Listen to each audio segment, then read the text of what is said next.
Hey man, how's it going? Very good. Greetings. All right, CRP 12, a year of doing this. Right? One full year. Oh, That it's is crazy, badass. I don't think I've done anything for a full year in my life. right? I'm committed. I feel like I just thought of it like a few weeks ago. It doesn't seem like it's been a fucking year. Yeah, I know. We kept up with it though. I'm Yeah, proud of me. I'm proud of you. if only I can do something more productive for a year. Right. Let's run up my eBay bill. Right. So CRP 12, one comic a month until we die, and we keep sending each other giant fucking boxes like this. So let me see if you can see the sketch on this one because we collect all the little sketches we send each other. There's a nifty little Orko from He-Man. This is back when Orko was, not a little bitch like he is in the new He-Man. Uh, he's still kind of cool here. That's pretty cool. Thank you. Yeah, you're welcome. I know you're a He-Man fan. Slice this off without fucking it up. Add it to my little collection.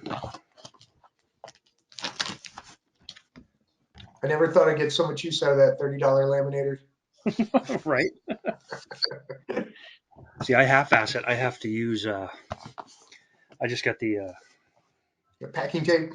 the paper, whatever that transfer sticky Oh, paper is, and I just cut a piece out every time and slap it over one of the old comic boards and draw on it.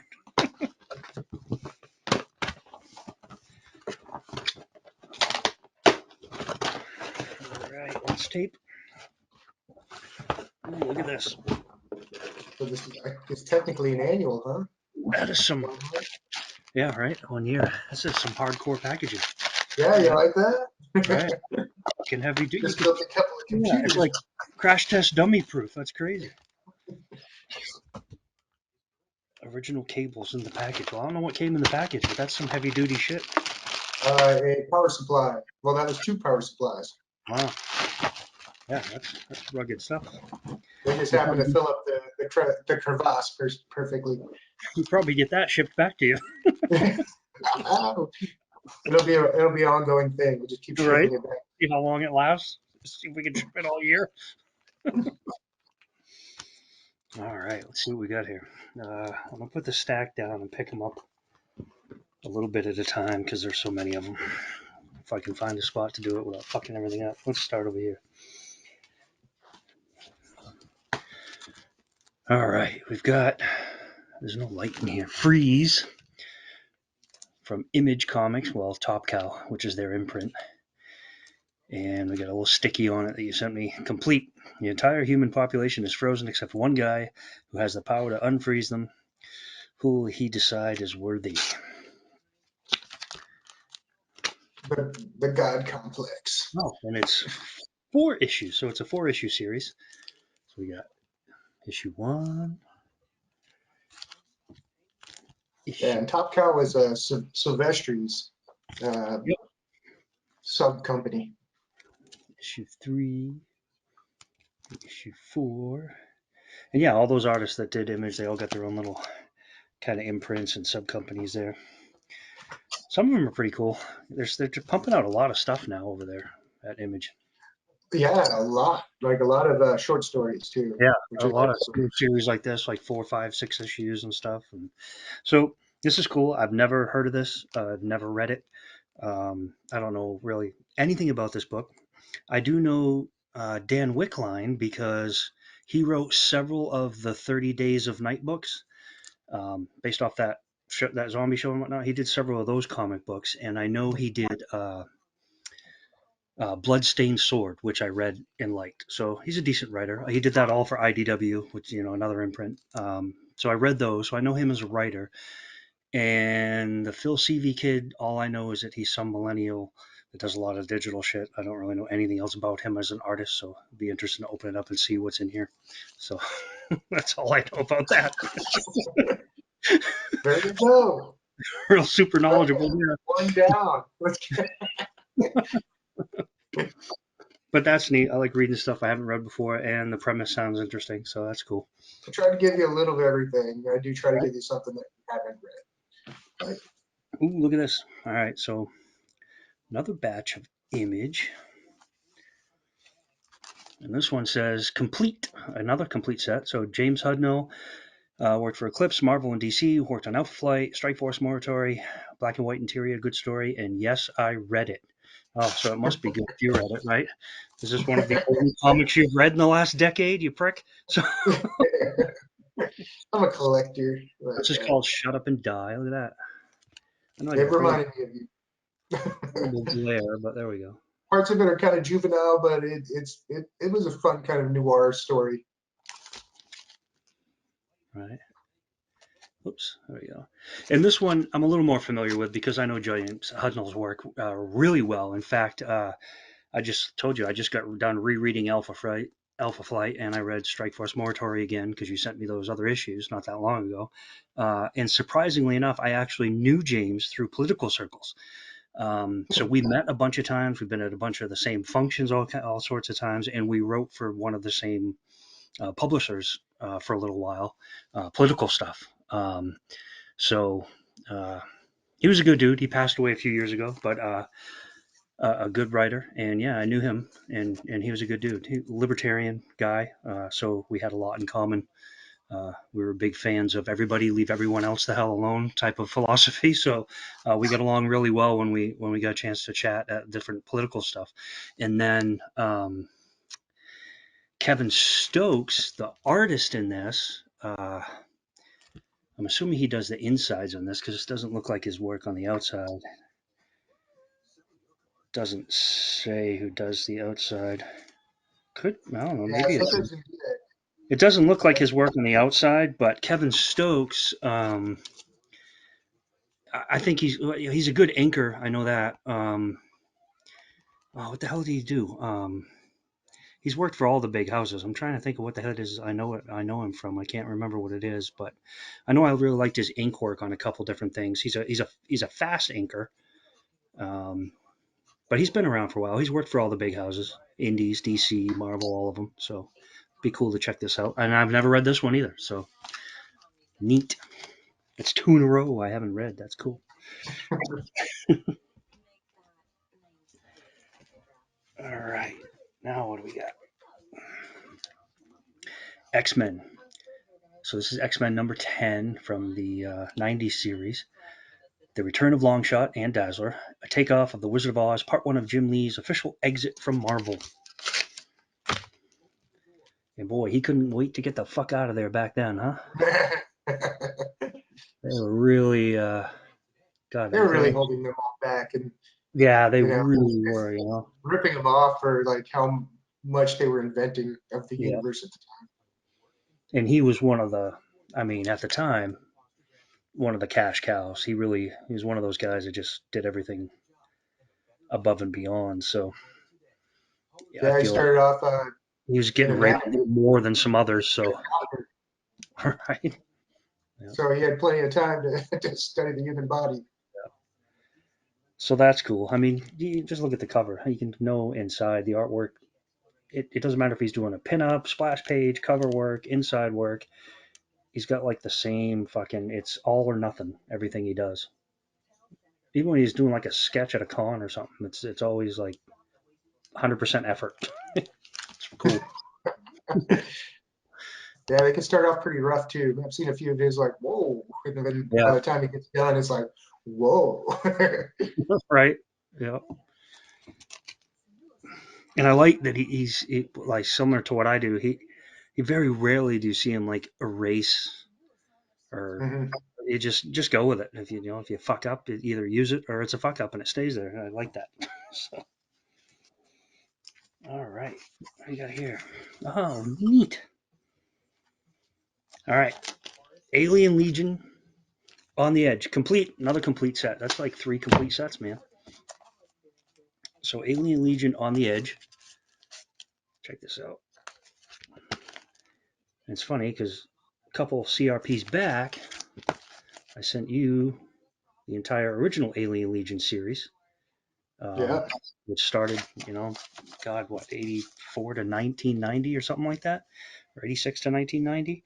I Um, believe that's the same original team, isn't it? Like, let's see. No, so the original team, um, so this one's by Chuck Dixon, who we've talked about before. He worked on Mark Spector, Moon Knight, The Punisher, Nightwing, Robin, Batman, uh, which is people mostly probably know him from Batman and Punisher. He's worked with Image. In fact, he did a profit launch for Liefeld. It's the reason there was Okay. feet. It's the reason there was feet in that issue. Uh,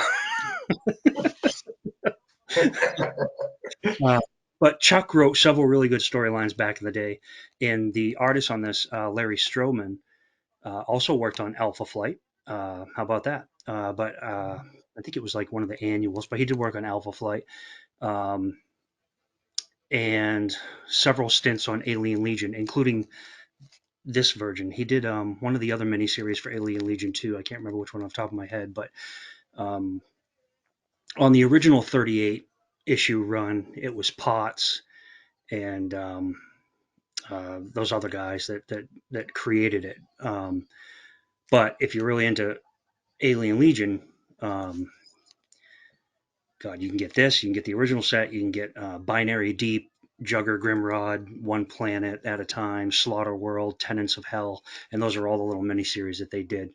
And I think, with the exception of one or two, they're all different little groups of guys that worked on them. So they worked on this one. Um, it's different than the original one, but they did a good job with this. I don't. I don't even remember this story really because it's been so long since I And I saw it. never even read it before I sent it to you. Yeah, I really don't even remember it. So I'm gonna have to reread it. I mean, I would reread it anyway, but that's awesome because I like Alien Legion a lot. I think the original series was really cool, and a lot of the miniseries they did were really cool too.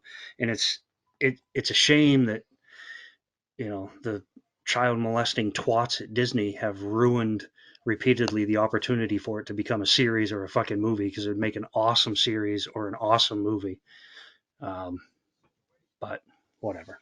Yeah, So, yeah. man.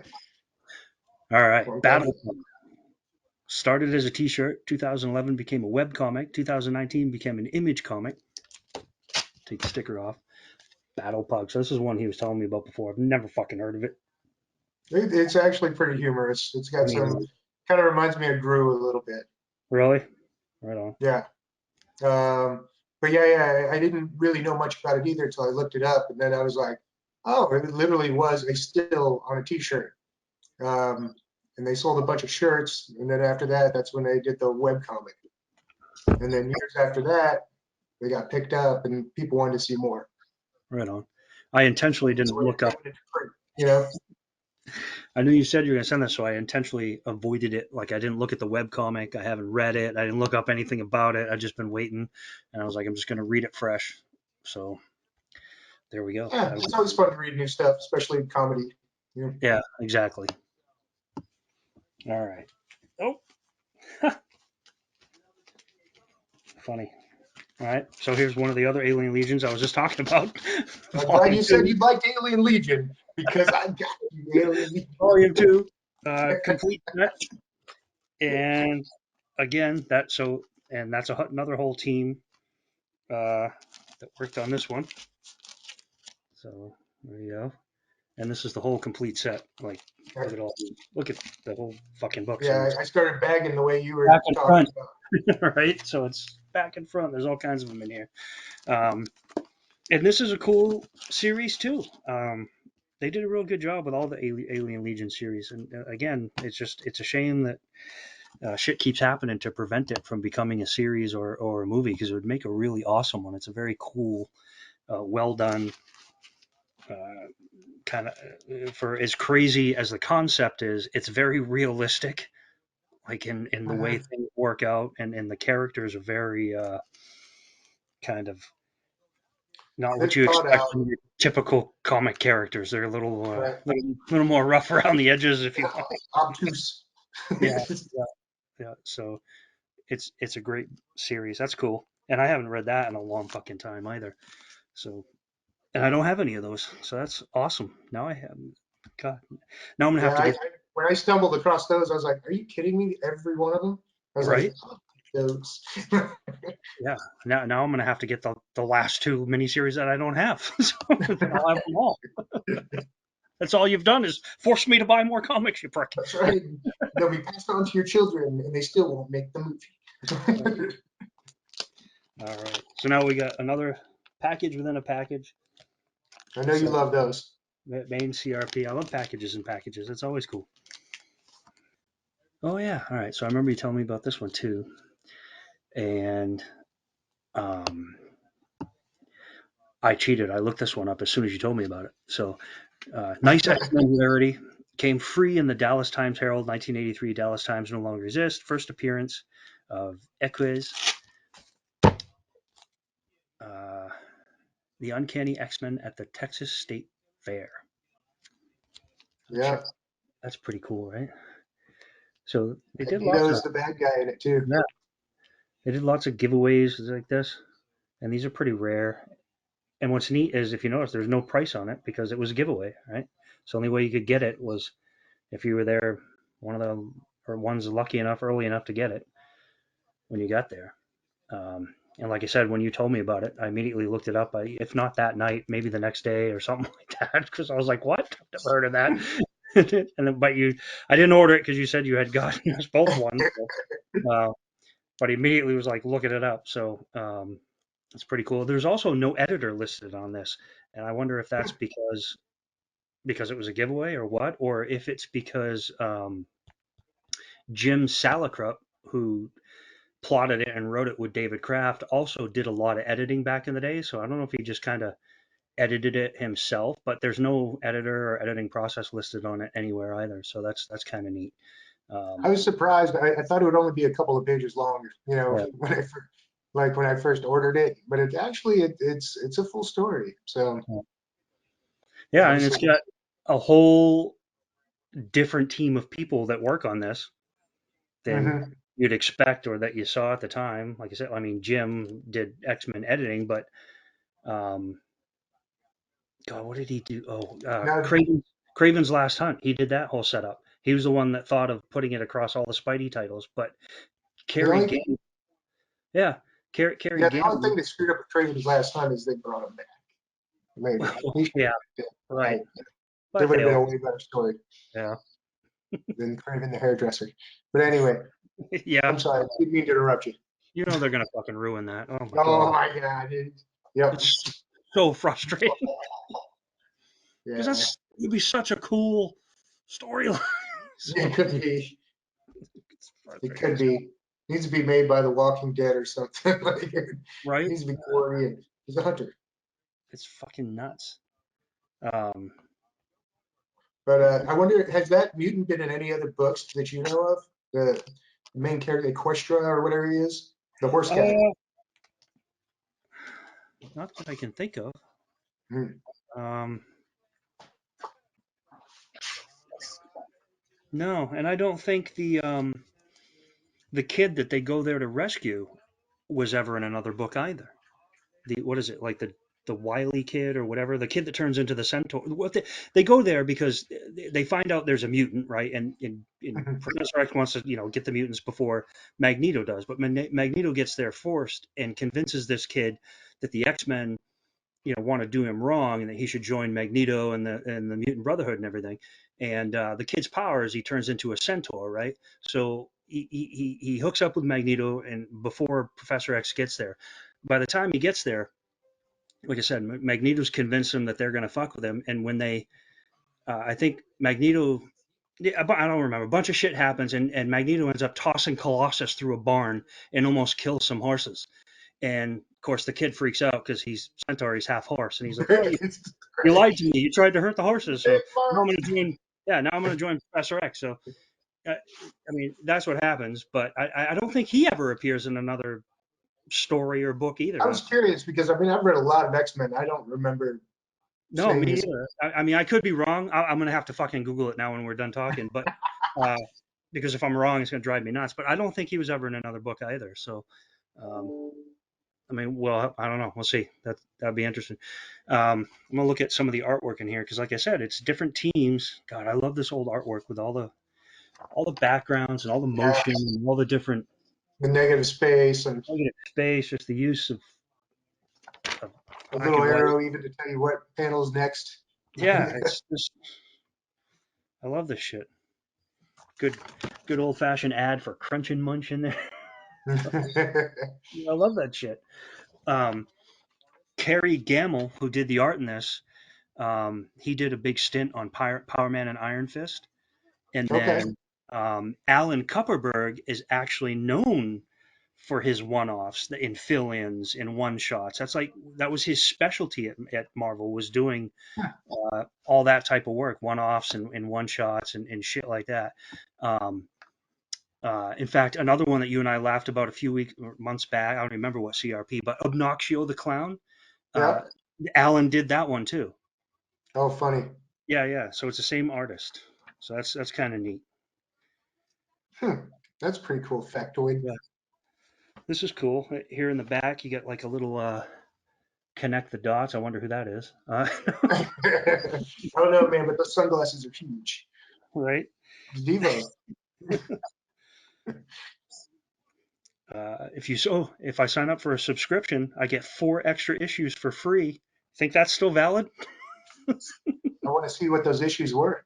Right. Oh God, Jesus. I don't even want to see. I'm sure they're all worth money. Right? Right? Because there's only 2 copies left. So that's pretty cool. That's neat. I love weird little one-off things like that. That's cool. I So thought you'd enjoy that. yeah. So I got a cool one-off. I've got like 5 complete sets of books or some shit that you sent me. This is turning out to be a pretty good number 12. All right. Batman Detective Comics number 471. First modern appearance of Hugo Strange. And this one's Batman 2, so I'm going to pull it up here before I show you that one. Another Detective Comics. This one's first appearance of Harvey Bullock. Second, two of the stories are reprints from the 1940s. Excuse me. Walt Simonson, Jim Aparo, Bob Kane, Alex Toth, and more all worked on this book. And Yeah, this is there's a lot. Detective Comics 441. So yeah, 471 was the first one I mentioned there. Look at that cover, and there's no mistaking who did that cover. That is Aparo's work right there. And then that's 441. Whoop, stupid fucking glare, man. Mm. 441. Um, all right. God, so much going through my head. So 441. Let's start with that one because it's the earliest one, right? So, and it's nice and thick. It's a thick book. You can Oh, feel it, yeah, right? it was a 100 pager. Is that one of Yeah. the. So, um, Detective Comics were bigger then anyway, but these 100-page ones were really cool. This one was from 74. Uh, Jim Aparo, who we've talked about a bunch of times, did awesome. He did the cover work here. Saladino, uh, Tanya Wood, Howard Chaykin did the inner art. But there's all kinds of different artists in here because there's like 6 or 7 stories in this book. It's not just one story. There's like a bunch of Batman stories. There's like a fucking Plastic Man story. There's a couple other stories. There's a bunch of stories in this book, which is one of the real cool things about Detective Comics. And they're all complete little runs, so it's really cool. Chaykin, who did a lot of the inside work in here, worked at all the key houses, Marvel, DC, Vertigo. He was the apprentice for Gil Kane and Neil Adams. Um, and I know, oh God, there's no way I can remember all the stories in this, but I remember the main one, the first one. Uh, uh, Robin, Robin gets kidnapped, like he did every other fucking book back then. But right, so Robin's kidnapped as revenge for Batman blinded this guy's daughter in some accident like years earlier. So this guy kidnaps Robin. Batman goes to save him. Same old trope. While Batman's battling this guy, the judge is actually who it is. It's the bad guy, the judge. He's the guy that kidnapped Robin. Robin is freed or frees himself or some shit, and they end up working together and they defeat the guy. It's pretty straightforward. Uh, but that's the main story. But like I said, there's like 6 or 7 other stories in here, and all kinds of different art because there's different artists working on all the different stories, and there's like inside covers within to lead off each story. So it's really cool to get these big, especially these older books that are 80, 100 pages and stuff like that. Um, they have awesome artwork. I mean, look at that. That is a cool panel just right there on the first page. It's a iconic, perfect Batman. You know, so I love shit like that. I love these old books with all this writing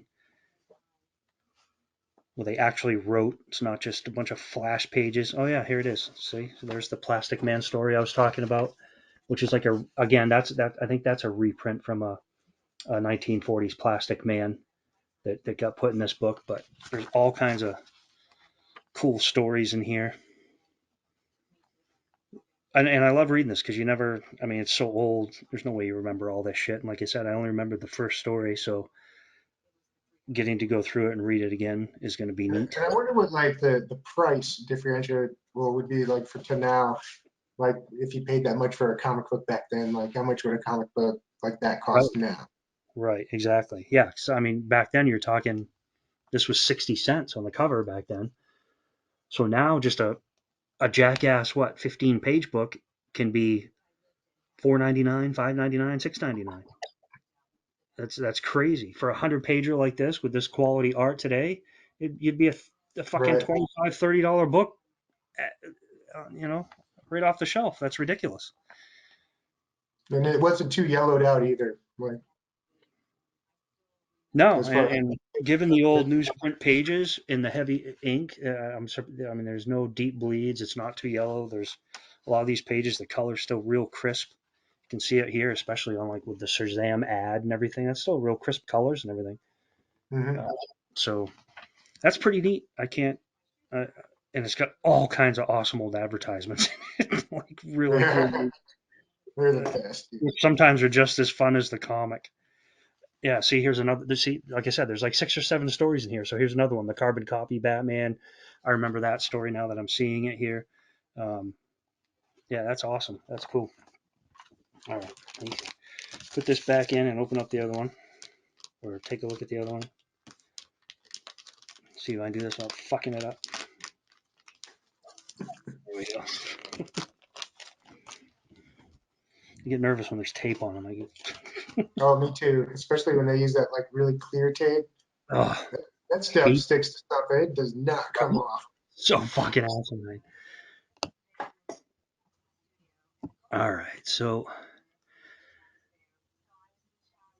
this is cool. So 471. This one's from 1977. Um, this was back when Bruce Wayne was banging Silver St. Cloud. Remember her? No, I don't. No, I know she the was. name. I know the name. Yeah, yeah. She was created by Steve Englehart and your guy Walt Simonson. Okay. Her first appearance was actually the issue right before this, so it was Detective 470. But here, um, she's in this one too, so I remember her. She looked. Yeah, if I was Bruce Wayne, I'd bang her. She was hot. But yeah, so that was she was in this. I remember that. Uh, in this story, Batman has uh, just defeated uh, Doctor Phosphorus, right? But he's got like radiation poisoning or something, so he has to go off to this fancy elitist rich guy hospital that's allegedly super guarded and top secret and whatnot. So he goes off to this hospital to heal from this radiation poisoning is the concept. Uh, and he gets there. He ends up getting drugged. He's got some really crazy, messed up dreams about when his parents were killed. Typical Batman shit. Um, and he finds out ultimately that he's actually locked in this messed up asylum. And conveniently, as Batman does, in his suitcase, he had a secret compartment where he had an extra bat suit and some acid vials that he then uses to break out of this room that he's locked in. Right, so he breaks out of the room. He's got to fight some monster men as he's climbing up the roof and everything, and he does that, and he defeats the monster men. Um, and then somehow he finds out that I don't remember exactly how, but he somehow finds out that Hugo Strange, who he thought was dead from their last battle, is somehow involved in this facility, right? And the facility is Hugo's trick to lure these rich citizens in so he can mind fuck them for control of their minds and take cause whatever havoc he wants to have. And so that's why he's doing it. Anyhow, the jackass doctor that Bruce had been dealing with in this place, I don't remember what he's called, something Todson or something like that. Anyway, who he ends up fighting him, and the guy rips his mask off to reveal that he is in fact Hugo Strange. So underneath, it's actually Hugo Strange, and it's the, like you put on your sticky, it's the new, I guess, appearance of Hugo Strange in this era, or the first appearance of Hugo Strange in this era, and that's how it comes to about. There's all kinds of strange excuse. No, there's a good pun, right? There's all kinds of strange shit that happens um, after that, right? So he somehow, Batman's winning. He Mhm. does that, but then somehow in the last minute he's bitten by a fucking snake, and Hugo escapes, but gives Batman the antidote so he doesn't die, but not before looking under his cowl to see his real identity. Mwahaha. So it's just it was like a really off the wall, strange fucking story the way they did it. They're like, he won, but wait, he's bit by a snake. He's gonna die, but wait, he's gonna give him the antidote. But wait, he's gonna find out he's Bruce Wayne. Fuck all of you. It's just it's really kind of over the top attempts at twisting and turning. The artist for this, Marshall Rogers, he actually worked with your buddy Chris Claremont on the Deadly Hands of Kung Fu back in the day. Um, and his work here is part of a run of issues. He did the art from 471, this one, to 476, and this artwork is is almost exclusively what influenced Tim Burton's Batman movie. Hmm. That's where he got his concept of Batman from, was this series, this artwork. Uh, and he was a good artist. He works on Coyote comics with Englehart in the 80s, all sorts of stuff. He worked with Len Wein. He created the new version of Clayface with Len. Well-rounded dude and a lot of really cool artwork. So that's a cool issue to have too. And I love the artwork in it. I love the cover. That's awesome. Just another classic, iconic Batman cover. It's really neat. And like I said, while the story's a little fucking oddball and probably not the best writing, it's still a fun read, and the artwork is really cool in it. So that's awesome. Thank you. You're welcome. Cool. So that concludes my giant CRP 12 haul. Oh shit! Almost threw them all on the floor. Do you see that? There's our one book a month, and most of these are fucking doubled. There's like books on both sides, so this is technically that, twice as big as it looks. that was your idea. Yeah, it was my idea. I'm glad you came up with it. I was running out of Me room. too. That's a brilliant idea because now I'm getting even more books. So I'm a genius. I'm an evil genius. That's Well, awesome. shit, man. We'll have to do this again when I get my box, and then Cool. a month after that, we'll start doing the double unboxing. Yeah. So going forward, we're gonna try to make these videos a little better, plan them a little better, and we're gonna try and open our boxes at the same time. That way, nobody is at the well. We'll both still be at an information disadvantage, but we'll be at it at the same time. So we'll both be fucked at the same time, trying to see if we know anything about the books we're opening. All right, man. That'd be Thank you cool. very much, brother. Well, I love all the books. They're awesome. Thank you all so right, man. much. And, Happy anniversary. I'll ship I'll, yours out right away because I know I'm late. I'll talk to you soon, brother. All right, man. Peace. Watch Stop Nut.